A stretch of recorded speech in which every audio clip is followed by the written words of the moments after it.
Hi, everybody. Thank you so much for joining us today for the Go-to-Market Strategies for Turbulence Time discussion. In a moment, I'm going to introduce our speaker for today and then have her introduce the two other panelists she has with her. I do just want to briefly let you know that if you are interested in this topic or other topics, you can visit our Microsoft Reactor meetup page and see all the other events we have coming up. I will put a link in the Q&A section. I will also be linking to the Microsoft Reactor YouTube page where you can find the recording of today's session as well as some of our past sessions. And then also I will give you a link to a survey. If you do have a few moments today to fill out the survey, we would greatly appreciate it. The first question it will ask you is for an event code. The event code for today's event is 7654. And again, I will put all of that into the Q&A section. And if you have any questions for our panelists today, there is the live Q&A icon, which is the two text box with a question mark. And that is where you can ask the question, and we will be publishing those and answering those throughout the event. So without further ado, I'm going to pass it on to Shaloo, who can let you know what they're going to be talking about today.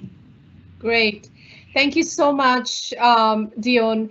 Hi, everyone. My name is Shaloo Garg, and I am sitting right here in San Francisco. Bright, sunny day out there. Want to welcome you to this conversation today, which is very much near and dear to my heart. Just a quick introduction of my role. I'm part of the Microsoft for Startups team and also the global lead for Microsoft Global Social Entrepreneurship Program. In current times, go-to-market strategy is one of the most talked about topics, especially in the startup space. Obviously, in the last few months, we all have gone through tremendous amount of change, both professionally and personally. And as far as the startups are concerned, there's always this big question around how they lead their strategy towards customer acquisition, which is the enterprise customer acquisition, which ultimately leads to digital transformation. And I'm so glad to have two of my most favorite founders here out of Silicon Valley. I have worked with both of them really closely in the last 1 year or so. And I wanted to introduce you first to both of them before we dive into the conversation here. So without further ado, Sean, do you want to go? So we have Sean Knapp and Swapnil Jain. Sean, do you want to go ahead and introduce yourself, please? Sure, happy to. My name is Sean Knapp. I'm the founder and CEO of Ascend.io. We're a data engineering platform that provides a SaaS offering on Azure. And I'm actually a repeat entrepreneur. Last startup I founded, I was the CTO, and we built that company over the course of 8 years up to about 500 people before we were acquired. So this is not my first downturn or recession, and I'm really looking forward to the conversation and sharing some experiences. Awesome. Thank you, Sean. Swapnil? Absolutely. Shaloo, thank you so much for having us in this panel. We really appreciate it. We have thoroughly enjoyed working with you and Microsoft over the last 1 year. So appreciate the opportunity today. Everyone, I'm Swapnil. I'm one of the founders and the CEO of Observe.ai. Observe.ai is building the next generation artificial intelligence for call center platforms. So this is to be any call center who wants to use artificial intelligence in their contact center uses Observe.ai. It's been about 3 years for us in existence. Unlike Sean, I'm not a second-time co-founder. So this is my first company. It's been 3 years. We are over 80 members, spread across 3 offices. Worked with about 150 customers. Raised about $50 million in venture capital. Yeah, that's a quick background about myself and the company. That's awesome. Thank you, Swapnil, and thank you, Sean and Swapnil, for being here. I appreciate the opportunity for you to share your thought leadership and, of course, your experience sitting right here in the Valley and, of course, going through the turmoil like all of us have been going. So before we get into the conversation, I want to paint a broad stroke of the world that we were in yesterday. And by yesterday, I mean before pre-COVID. And the world we are in today, right? Obviously, Sean, you referred to the last recession that we had. I want to dive deeper, firstly, into that, just to paint a broad stroke and level set the conversation here. How has the world changed for you pre-COVID versus today, as far as Ascend and, of course, Observe.ai is concerned? Swapnil, do you want to go first? Shalvi, I'm going to split that into two aspects. One is customers, others employees. Let me start with employees because when COVID happened, it was a very big shift for our employees. When all of a sudden they get an email saying, hey, from tomorrow all of you are supposed to work from home, with number of cases rising in San Francisco, in Bangalore, in Dallas, and there's this huge crisis happening, and we realized like during these uncertain times, our employees needs a lot of communication, our employee needs empathy, and our employees need a lot of support. So right away we launched three key things. We launched a new communication architecture in the company, where we started doing all hands every other week. I started sending email to the entire company with COVID updates every week. We made sure managers do one-on-one with their team members every week. And I personally called up every single employee in the company for a 30-minute conversation in 2 weeks, just to make sure everyone is comfortable, everyone is getting the information they need, everyone feels safe, right? Because this is the time when everyone was dealing with like a health crisis and layoffs, and they didn't know like how long the company is going to last. It's a startup. Are we going to have our jobs? What's happening with our business? So we made sure that happened. We even made the HR and admin team call every single employee up for 30 minutes in the first 2 weeks. So this is how we made sure employees are well taken care of. They have everything that they need. We launched a new benefits plan to support their work from home office setup, new monitors, new desks. Not everyone has that in their home office. So that was on the employee part, right? And we first took care, before jumping onto our customers and new business, we first took care of our people. That took about 2 weeks, and then we moved on to the customer side. And I think, again, customers can be split into like your existing customers and new business. Existing customers, they also obviously they were going through the migration of moving to home, moving their agents to work from home. And what this meant for us is we wanted to make sure we could support them during this migration. So I called up all of our customers. We had the CSM team reach out to all of their counterparts and every of our customer, expressing our support. And also sort of like, giving them the confidence that even though we are a startup, we are not going out of business. We have a long runway in front of us, so our customer doesn't feel that they're working with a startup which is going to go out of a business, and what will they do without us, things like those. On the new business side, I'll talk more about it through the presentation today. A bunch of things we did to make sure we can adjust to the new mode of selling, where everything is remote, everything is virtual, everything is video, trying to close enterprise deals. So in there, obviously, we made some shifts. We trained our entire sales team on how to sort of like build relationships remotely. In enterprise selling, where we sell, a big focus for us is relationship building, and how do we do that remotely? We did that. We sent care packages to all of our prospects, a COVID care package to make sure we express our empathy and express our support, and a bunch of other things. We did around that. I'm happy to deep dive through the presentation, but let me know if there's any specific thing you want me to deep dive into. But in nutshell, like the world has changed for our employees, for our customers, and also for new prospects, and we are living in a totally different world than we were maybe in February and January. Yeah, no, I like empathy and support, Swapnil, what you mentioned. It's so centric to what we do, right? And oftentimes we tend to relate empathy to folks around us or in personal life, but we need to extend that to employees as well, because ultimately they are the front face to the market there. Sean, what's your perspective on this as far as world yesterday and today? I love the fact that you referred to recession right up, killer openings. So let's dive deeper into it and get your perspective. Yeah, I think the last few months have certainly been concerning and frankly, I think scary for a lot of folks. Just the sheer lack of certainty as we went through February and then March created a lot of disruption, both for our companies and for the people that really make them. And so I really like how Swapnil broke this up into the two categories of internal and external. On the internal side, we were able to leverage a lot of the infrastructure, if you will, that we had already put in place from a cadence of touch points with the team. We do a company-wide kickoff every Monday morning, and we do a TGIF every Friday afternoon. And those became actually even more essential to give everybody readouts and celebrate and work well together. One of the things that we notice a lot of is everybody celebrates how productivity climbs during those first couple of months. And it's very predictable and expected to actually see productivity climb, especially as a tech company, as, I mean, to be really frank, people will have the existing context to work well on their projects, and they don't have a whole lot of other stuff to do, with the caveat of, if you have kids at home, obviously that obviously created a lot of disruption. And so, on the whole, we saw productivity increase. But what we did start to see were a couple of things that we really wanted to invest in. One thing was people were trying to figure out, how do you create the level of connectivity that we had in the office that we now have at home. And so we actually started to do a few really fun things around the creation of what we call our water cooler and our water cooler challenges. So people started to share a lot more personal stories and photos of their home experiences and what they were doing on weekends and meals they're cooking and so on, and personal, like, fun questions and Q&A. Because there's no more water cooler, and as a result, you can't really build the same connectivity that you used to before.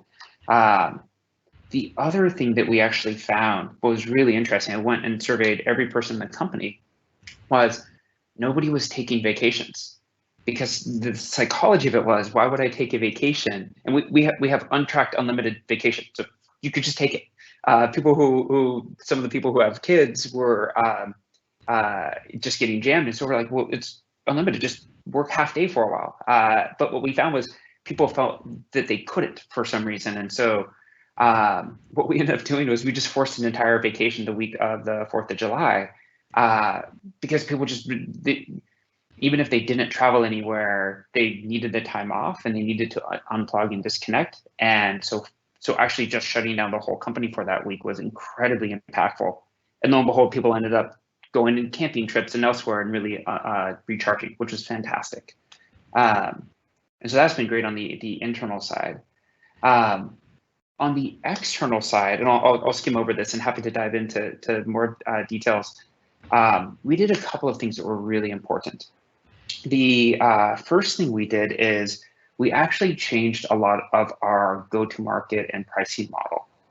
We already had a lot of this in motion. It just allowed us an opportunity to really accelerate and double down on that. The most important of which was we shifted to incredibly transparent pricing. We introduced new packages. Now we have a serverless package and a cluster package for people who go higher volumes.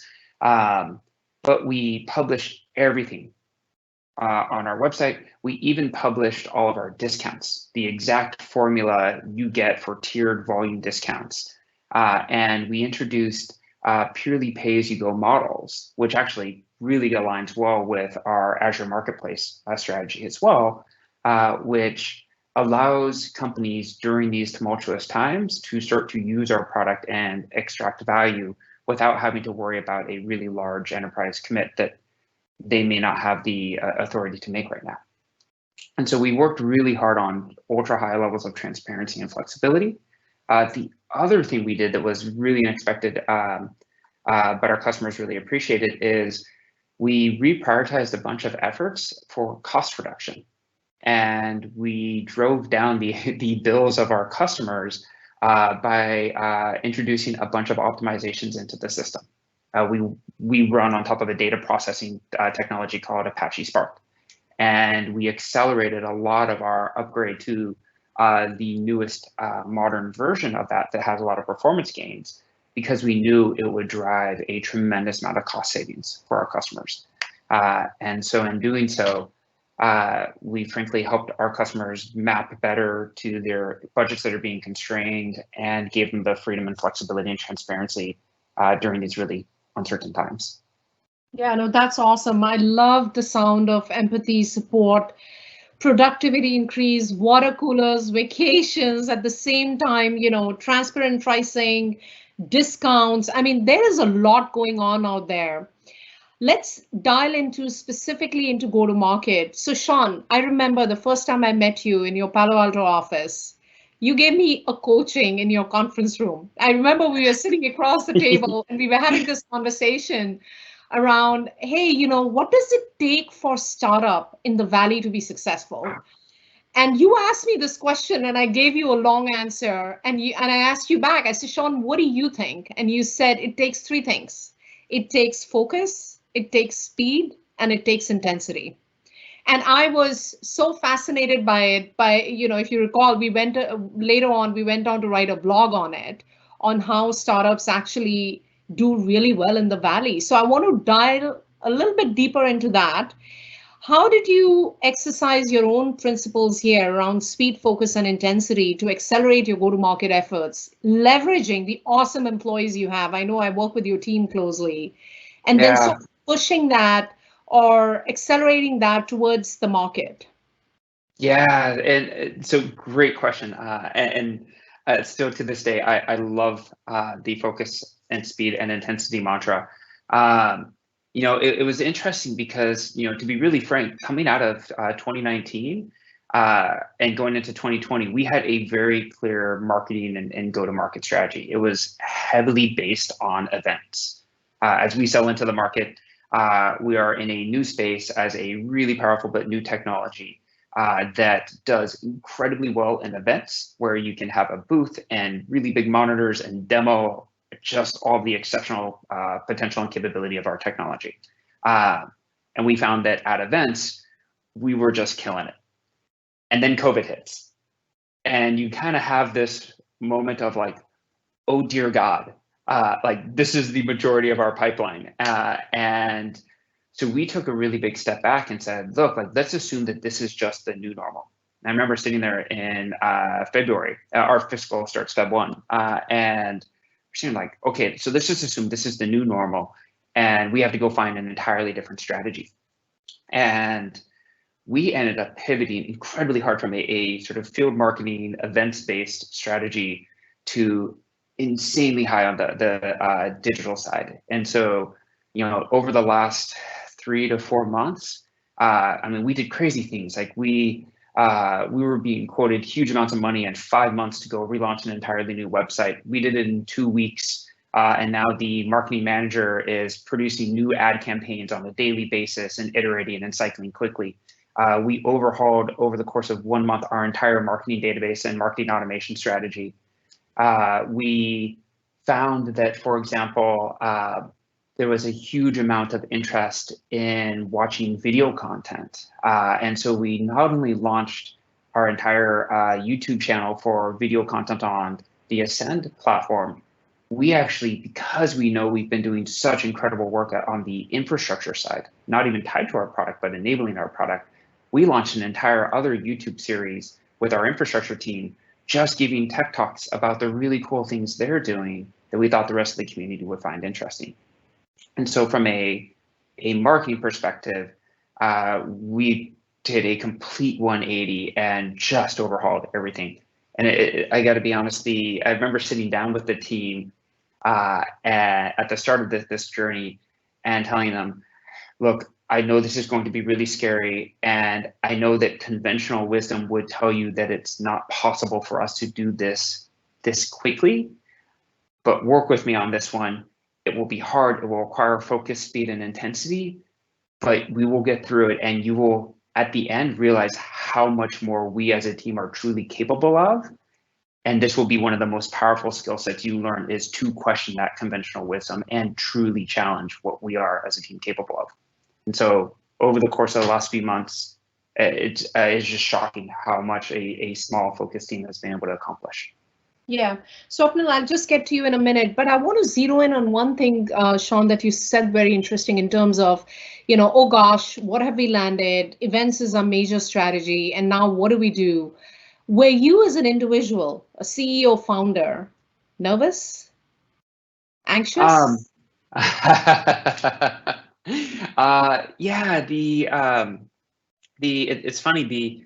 I remember going. We do walking, or we used to, I guess, do walking one-on-ones as a team, and it was really interesting. One of our front-end engineers, I remember doing a one-on-one with him, and he asked this question. His name's Sunash, and he asked this question of, why aren't you more concerned? Like you seem very calm. Aren't you worried? And my answer is, look, yeah, but I mean, to be really blunt, it's like we're all just in a boat, and the boat tipped over, and the person who panics is the one who drowns.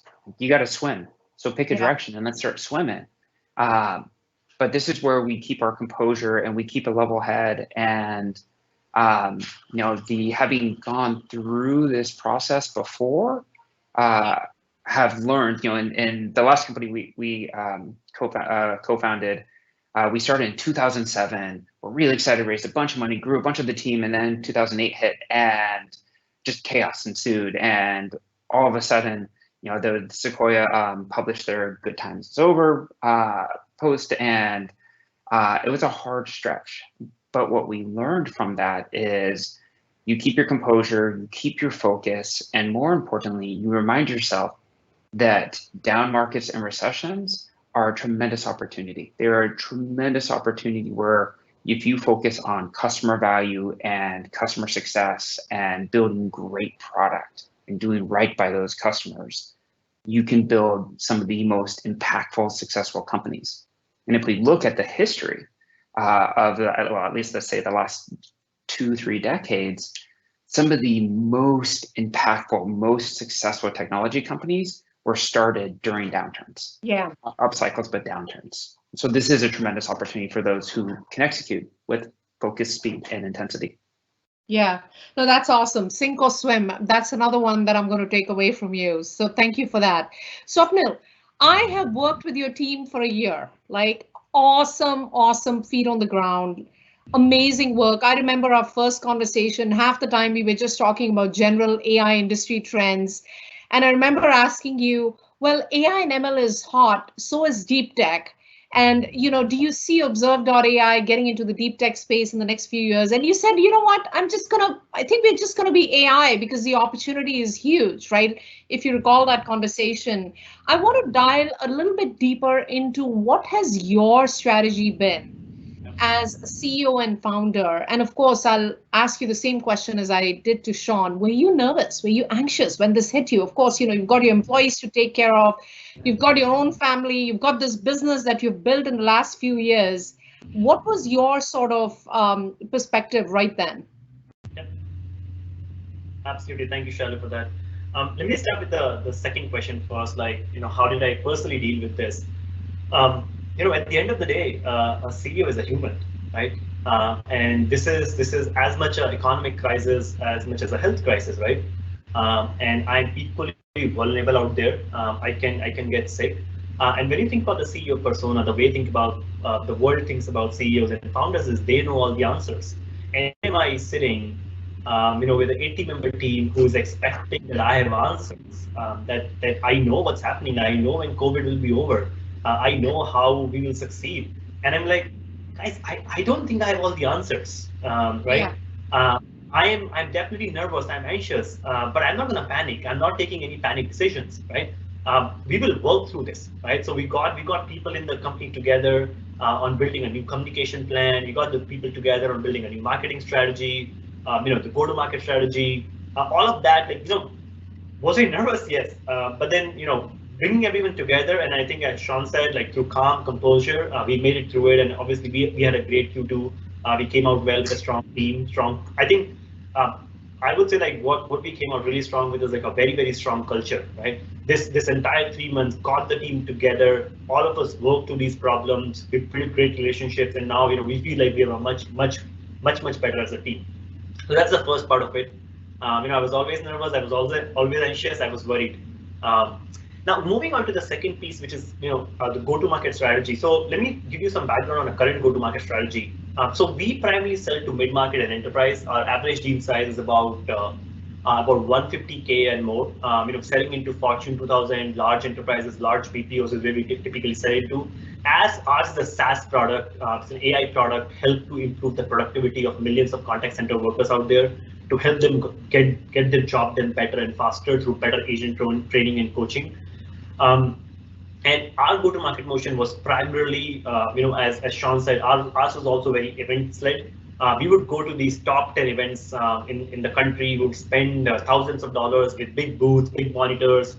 We would have swags for prospects, and we will get leads from there. And then we would have a on-the-field sales team, right? Shaloo, you also met some of the members, where now these people will visit customer offices and then try to close the deals, because you're selling into a segment which requires a high-touch selling and in-person selling. And then COVID happened, and we were like, okay, so COVID hits us in multiple places. One, your pipeline is going to go away, right? Your pipeline is not going to happen. And then second, you can't go and meet person. So how do you close a 200K deal over the phone? How do I convince this person that I'm true, I'm genuine, they can trust me? Yes, I don't have everything in my product today, but it's going to come out in the roadmap. How do you do all of that? So we had these big questions in front of us, and the way we were able to sell through is like a few things, right? One, on the pipeline side, we made a few changes. Number one was we shifted from events to digital marketing. So we started spending a lot on social media, on LinkedIn and other places. That was like the one big shift for us, moving from events to digital. The second thing we did was our industry was also going through a challenge. So you had agents who were always in one big office, and now they were moving to home. So a lot of our buyers were struggling with this transition. So we helped them through content strategy. We put out a lot of content and playbooks to help them do migration from in-person offices to home offices, right? How do you migrate a 1,000 agent call center, which was always in person, to a remote? So we built out playbooks for it. We launched a lot of content around it, and a strong content market strategy helped us. And as Sean mentioned, your buyers are in front of screen 24/7. Unfortunately, and this is the new life, they're sitting in front of a laptop. So when they're in front of a laptop all day, they're reading content, they're looking at videos, they're reading blogs. So this was a strategy for us to get in. On the sales side, we also did some changes. One was because our deals require relationship, we switched our strategy from new deals to upsell. We realized it's very hard for us to go and get a 300K new deal versus going to an existing customer and trying to find an upsell, because that customer already trusts us. That's way easier for us than getting a new customer. So that was a big shift. In Q2, our majority of revenue was actually from upsell and not really from your new customers. Then on the outbound side, the other thing we realized was, funny, but these are sort of like what we learned. Our prospects are now sitting all day in front of the desk. They have their phone in front of them. They're never on flight. They're never traveling. Even if they're on meeting, they're on Zoom, they can mute and they can pick up the call. So our outbound strategy worked really well. So we had an outbound team, which was reaching out to ICP, calling our customers, and that strategy worked for us as well. And then the last change we made was, again, to make sure that we are not going into direct deals as a very small startup. We moved to a partner-led strategy. So I'll play this out in perspective of Microsoft. Let's take a Fortune 100 customer, and let's say Observe decides to go after the Fortune 100 customer. It's going to take us 3 months to get to the first conversation. It's going to take us 12 months to close the deal. With Microsoft coming in, the Microsoft account manager makes a call to the enterprise and says, "Hey, I've got a great partner. I think you should demo. You should look at the demo." I can get that first meeting in 1 week because of that relationship that Microsoft already has that with the enterprise. So we moved from a cold direct model to a partner-led model to allow sort of like solve the relationship problem that we were having with some of these direct deals. So few changes on the lead generation side, few on the sales side. We were able to make these changes, and now we feel these are for good. We're going to continue this for the next few years. And I think it could be an additional sales strategy, right? Sales channel moving forward as we get into the new norm. That can definitely there. I love the fact, you drew an analogy that in current times, everyone is sitting in front of their laptop. So you sort of got in front of them forcefully with your content strategy, playbooks, and blogs or whatever you do, because that's where we are. We're spending the whole day there. That's awesome, Swapnil. So any customer wins? It looks like you guys did a massive shift, right? Of course, you're in the business of heavy customer interaction, FaceTime, and now you're moving to digital where you're trying creative ways to get in front of them. Any customer wins that you would love to share with us, in terms of how you won the deal and how you exercised your go-to-market into winning that deal? Yep. I'll start with this statement from our VP Alliance. According to him, the amount of effort it took to close a $500,000 deal in Q1, it's the same amount of effort that took him to close a $100K deal in Q2. And so the amount of effort that we used to spend before has gone up multiple folds because now you're not able to meet in person, you're not able to build that trust, you're not able to build that empathy, you're not able to do like wine and dine with your customers. So now you're doing everything virtually. So I'll give you two examples of the deals that we have closed and how we sort of did them. One of them is this customer called National Debt Relief. It's a debt settlement company based out of New York. Very large customer of ours. We closed them in end of Q1, and it took, as you can imagine, end of Q1, March was that period where COVID started happening. Everyone started getting nervous. What's going to happen in the world? Will this company exist? Do we need to fire agents, keep agents? What's going to happen in the world? No one knew that, right? So towards the end of March for this particular customer, we had completed the POC. We already had done in-person meetings, and we were now in March, and their executive team wanted to meet us in person. And obviously COVID happened, so we couldn't do the in-person meeting. So we spent a lot of time preparing for the executive meeting. We built multiple decks, a POC summary deck to help the executive understand the POC. We even on the demo side, we had to find interesting ways to show the ROI to the executive buyer in a much shorter time because you're only getting a 1 hour Zoom call. You're not getting a 3 hour in-person long meeting with them. So we had to do that. And then obviously constant follow-up, finding ways not just on Zoom call, but getting their phone number and then trying to call them up, trying to text them, sort of like helping them through this journey, checking on them personally. So we had to do a lot of these things with this customer NDR, and then we finally closed in Q1. The other one which I would like to share is this company called Pearson, one of the biggest education company out there. They're also a customer, and this was a unique one because we got them through a partner. As I was talking, we in Q2 we kind of moved from a direct strategy to a partner-led strategy because we wanted someone to be a proxy for the trust that they can't have in this company because they never met this company. So Concentrix, one of our biggest partner, got us to Pearson, helped us present, observe in front of Pearson. We did multiple rounds of demo. We heavily relied on Concentrix leadership team to present, observe to the end customer because these people already had the relationship with Pearson, right? It was very for us to come into a large Fortune 1000 enterprise and say that we are going to do this. We're the best company. No, it's a tough one. You need a partner. That's why the Microsoft relationship as well.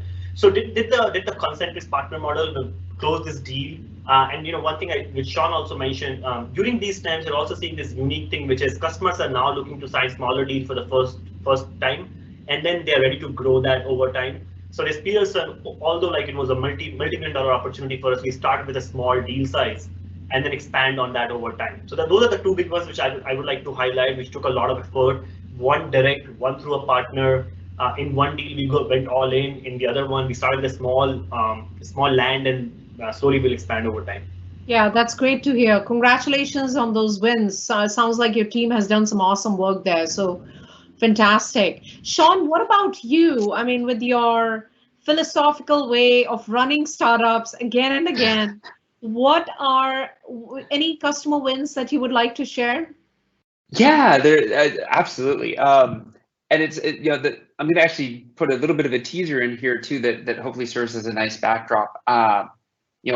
Recently Ascend, we did a survey, and we've not published it yet. We're going to be doing so soon. But the teaser is a really interesting one where we surveyed data teams, data engineering teams, data architecture teams, data science teams around their overall workload. And are they under capacity, over capacity? Do they have spare time? Do they not?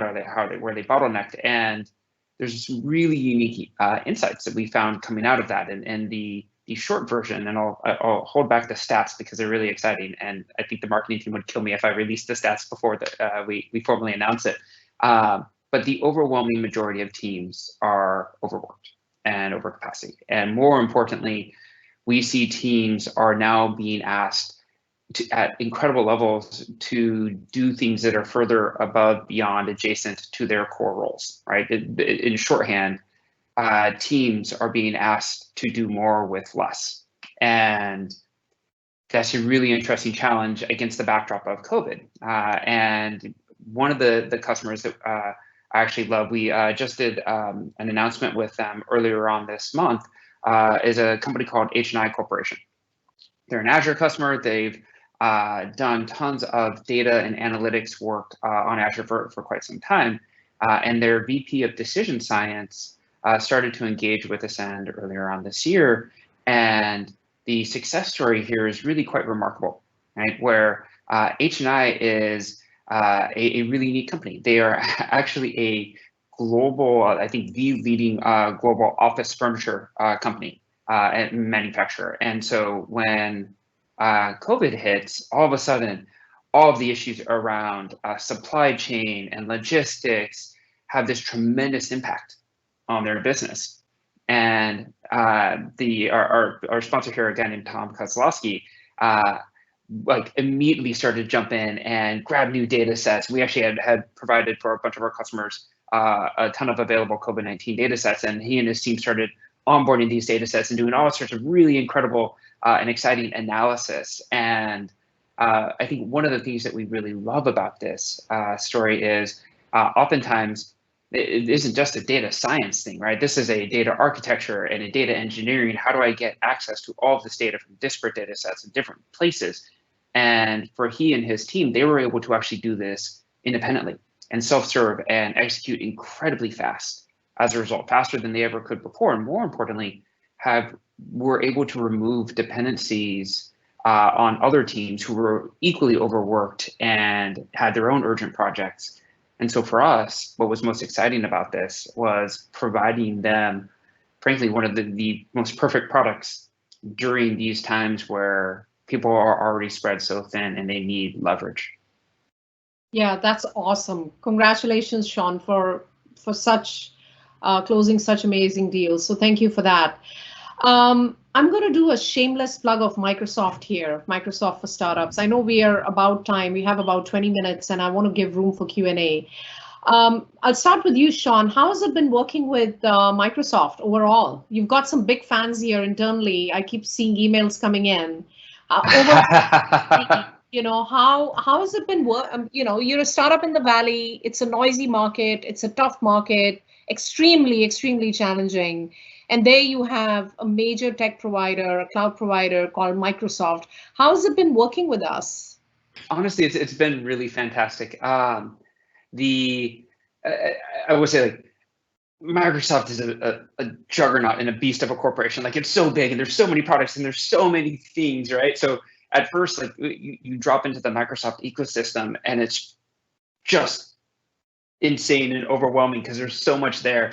And then you get, like, at least for us, like, then we get our Sherpa, and you start to work with the teams to help you navigate that. And it's just been this, like, truly incredible experience where the same benefits that you see Swapnil talked about of partnering with Microsoft and access to all those resources in that network. It comes with the fact that Microsoft is such a behemoth and in an incredible way. That mean that all with all goodness associated with it.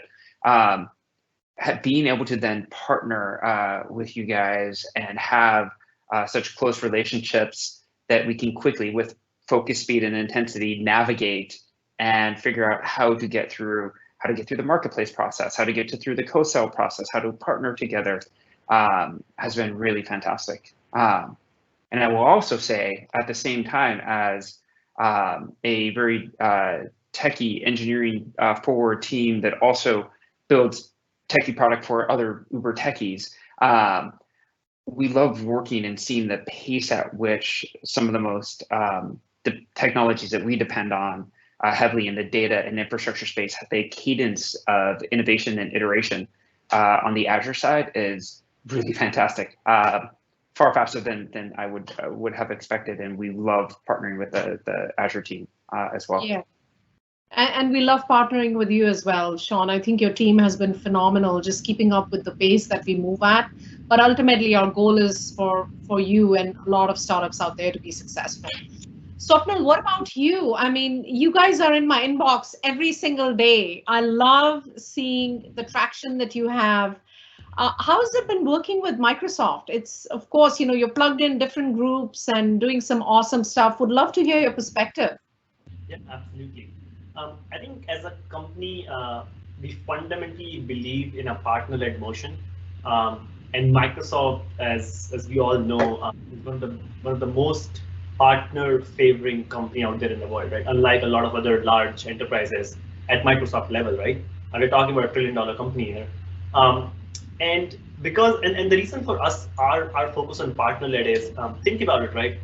You're saying that a 50% company out of San Francisco has built a nice software, and they're now going in front of a Fortune 100 and saying like, buy my software.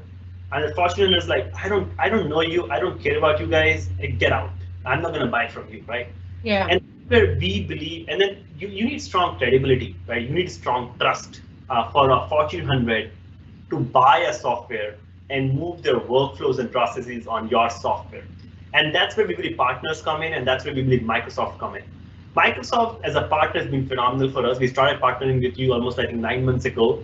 And Microsoft, as we all know, has entry into every single enterprise. I can confidently say that Microsoft is in every single enterprise out there in the world.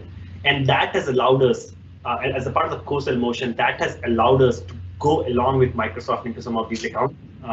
So we work with AEs, we work with account managers, and we approach the customer together. We bring in the technology, we sort of like bring in the use case and the product, and Microsoft brings the technology, Microsoft brings that relationship and the trust that they have built with the customer over the years. So Microsoft's credibility, trust, this Observe's product technology, also the backing of Azure and the Azure infrastructure is like a very, very solid combination for us to go and win any Fortune 100 customers that we want in the world. So it's been a tremendous journey. And this is funny, we had a leadership meeting today at 10 a.m. and this was the topic of the conversation. And I just like literally 30 minutes ago, I got a note from one of our investors asking us to start working with Microsoft. So it's a very coincidental day today. That's like a big Microsoft day in the company today when we're just talking about Microsoft, how do we partner, how do we do better, how do we sell more. So it's been a great journey. And I think I'm actually looking forward to much more than what we have achieved already. I look forward to having a large part of our business coming from the Microsoft co-sell program. So excited for that. Yeah, and we look forward to working with you and your team as well, Swapnil. I think there's tremendous amount of opportunity there. Thank you for that. So I know the Q&A is bursting with questions. I'm going to pose one last question before we open the floor for the questions that are coming in. Just to summarize the conversation here, 2 rock star founders, rock solid, embedded in your space, very well respected. Obviously you've proven your mettle in terms of building the company from scratch, just exploding the business. What are some of your last words to entrepreneurs out there who are either aspiring to be or established entrepreneurs? Sean, do you want to go first? Sure, happy to. I think gosh, I hope I don't steal something from you, Swapnil, but I'm going to reference you and quote you, which is, look, like as the founder and as the CEO, people look to you to have all the answers oftentimes, and they look to you in many ways. I think it's okay to not have all the answers. I think it is essential to be the stabilizing force, and there's a tremendous amount of strength that comes with both the humility and the sober approach that you can take during very turbulent times. But to find that balance, people look to you, and then that's part of the job. But find inspiration and reassurances that the best companies in our industry were started and built during downturns, and with the right level of fortitude and humility, you can build a truly phenomenal company, and people will follow you even through the hardest of times. That's awesome. That's great piece of advice, Sean. Thank you. Swapnil, what about you? Yeah, I think the way we have built this company, Shaloo, and if you go to a Glassdoor page and sort of read through some of those reviews, one thing you will see is we have built this company with a very, very, very strong focus on culture and values, right? every single person that you talk to will have the same core values. That is what binds them to each other. That is what binds them to the company. So we have focused a lot on that. Some of the key values we care about: transparency, being authentic, being honest, being humble, keeping your egos away, being customer first. All of that is done really, really well for us. So this is a funny story, but I got an executive coach about 2 years ago, and I told him, hey, I want to be the best CEO in the world, and he's like, okay, I get it, but how will you become one? I was like, yeah, I want to be like this other CEO out there, and he's like, that's where you are wrong. The best CEOs are authentic. They are themselves. They're not trying to be someone else, and that's been like a big learning for me as we run the company. When you think about CEO, you think like, oh, okay, CEO persona means that I have to be this, I have to be that. No, it doesn't mean any of that. You just be yourself. That's what being CEO means. You don't have to copy someone else, right? There's great values and other things you can learn from other CEOs, but you're not trying to replicate exactly someone. So that was the other big learning I had. Culture, values, being authentic. One last thing I would say is it takes time. It takes time to build a great company. It doesn't happen overnight. It takes time to build a great product that's best out there.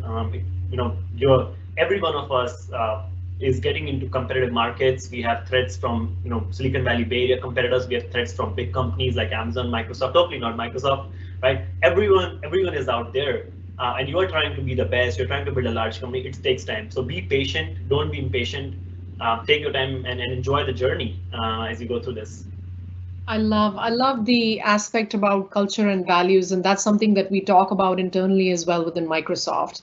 So I know we have quite a few questions here, but before I move on to the Q&A section, I got to tell you, Sean and Swapnil, what an awesome conversation here, right? Just to recap, we heard about empathy, we heard about support, we heard about productivity increase and vacations for employees. We set up the conversation there. We took the conversation down to, gosh, I have an event-based strategy. What do I do? Where do I go?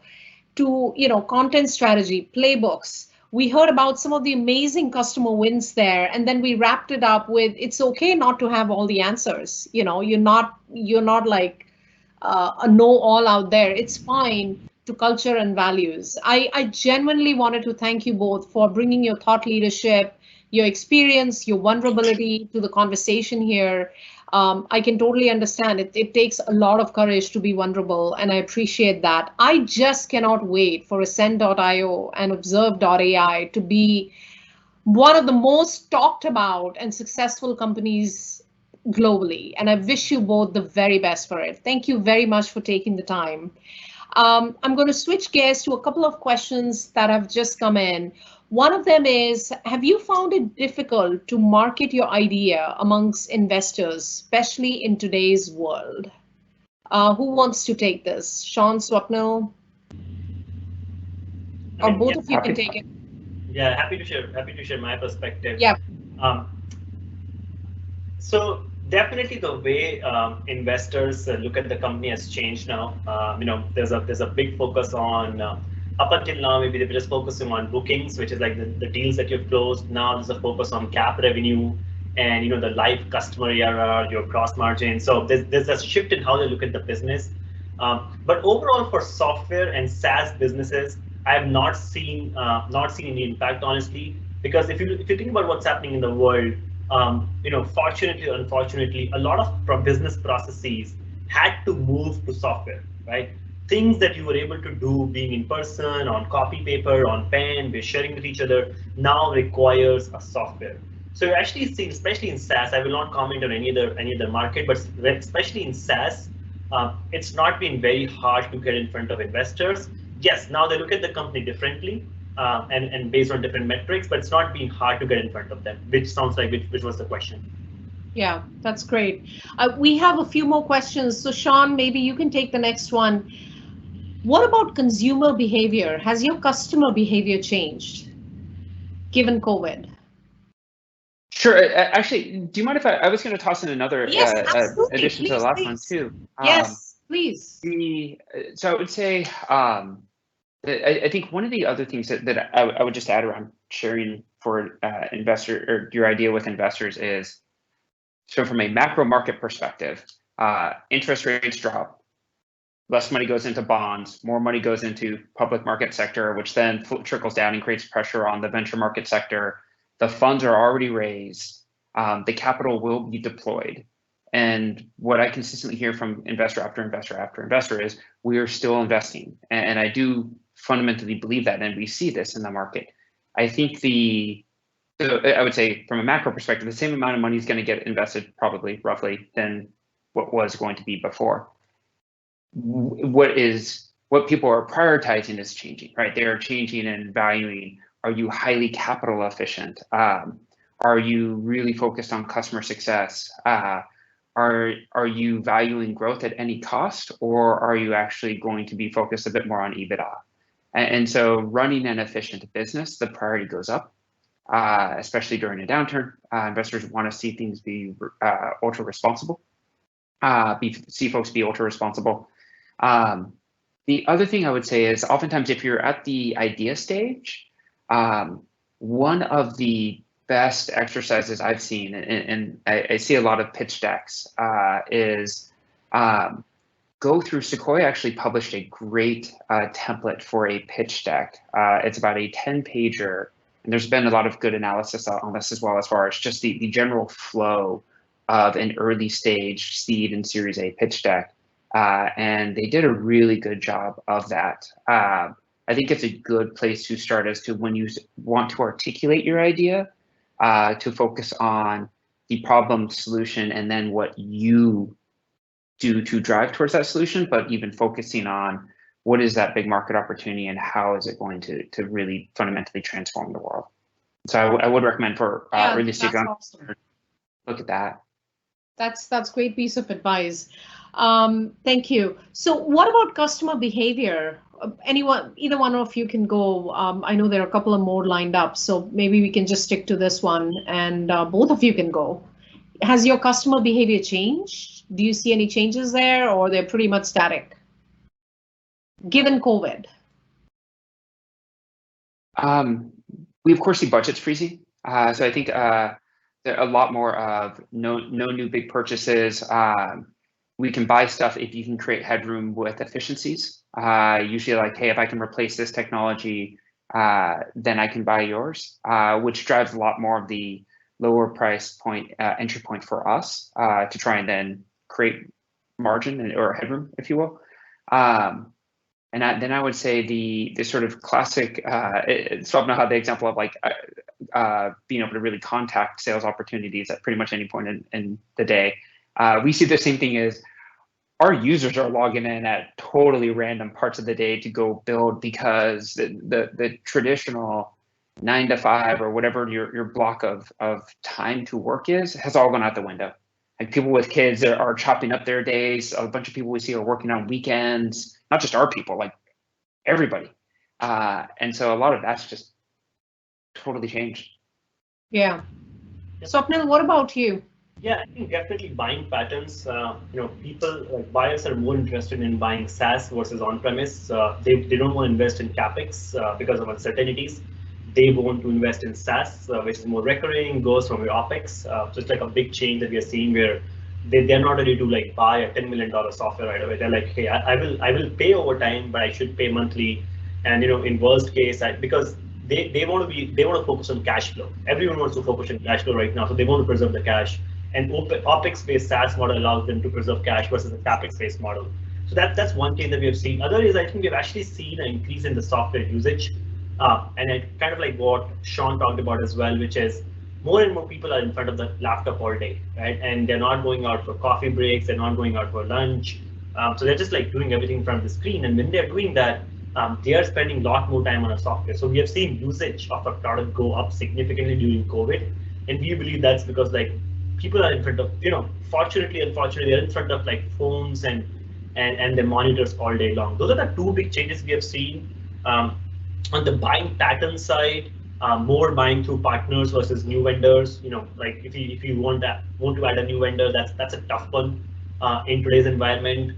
Not big purchases, so do land and expand. No one is signing $1 million check. Start with $100K land and then expand to $1 million over the course of time. That's not happening anymore.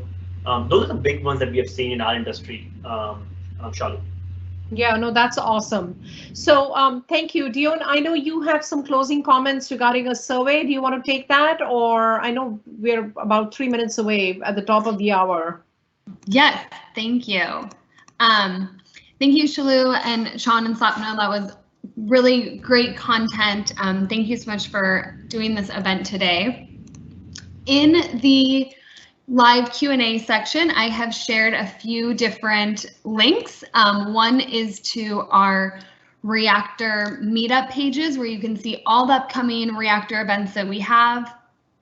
I've also shared a link to our YouTube page where the recording for today's event will be put up in the next 24 to 48 hours. And then I've also shared a link to our survey, which you can also see here on this slide. It will ask you for the event code. This is actually incorrect. The event code for today's event is 7654, and that is in the live Q&A with the link there. Shaloo, I'll send it back to you for any closing remarks. Thank you, Dion. Firstly, I want to thank Microsoft Reactor team for hosting this conversation. And Dion and I have been brainstorming this for almost a month, and I'm so glad that we were able to bring two really good use cases here. So thank you, Dion and team, for giving us this opportunity to bring this topic and just share it all across. And then my special thanks to Sean and Swapnil. I mean, you guys rocked it. Thank you so much for bringing your thought leadership and your experience to the table. I'm pretty sure that a lot of startups out there, both aspiring and established, will benefit from this. I wish you all the best, and we'll be in touch. Thank you so much. Thank you for having us, Shaloo. Really appreciate it. Thank you.